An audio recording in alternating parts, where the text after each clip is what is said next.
তাই এই যে ন্যাশনাল ক্যাম্পে এসে তোমার অভিজ্ঞতাটা কিরকম হলো? আমার এখানে অভিজ্ঞতা খুবই ভালো হয়েছে, কারণ কি আমি অনেক নতুন এক্সপেরিমেন্ট করলাম আজকে, যেগুলো আমাদের স্কুলে বলতে গেলে এখনো পর্যন্ত আমরা শিখিনি, হয়তো পরবর্তীকালে আমরা শিখবো। কিন্তু এখানে তুমি কোন স্কুলে? আমি Techno India group public school জলপাইগুড়ির থেকে আসছি। আর এখানে অনেক টাইপের কোয়েশ্চেন্স ছিল, যাতে আমাদের একটু ভেবে ভেবে অ্যান্সার দিতে হয়েছিল, কিন্তু অল ওভার খুব ভালো লেগেছে। Very good.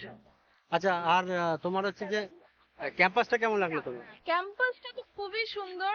আমি জলপাইগুড়ির মানুষ, আর জলপাইগুড়ির থেকে জঙ্গল পাহাড় কাছাকাছি, এই জন্য এখানে এসে আমার মনে হচ্ছে আমি বাড়ির কাছে কাছেই আছি। Very দূরে খুব একটা মনে হচ্ছে না, ভালো লাগছে এই জায়গাটা। তোমার কি ইচ্ছে আছে পরবর্তীকালে এরকম একটা অর্গানাইজেশনে এসে কাজ করো?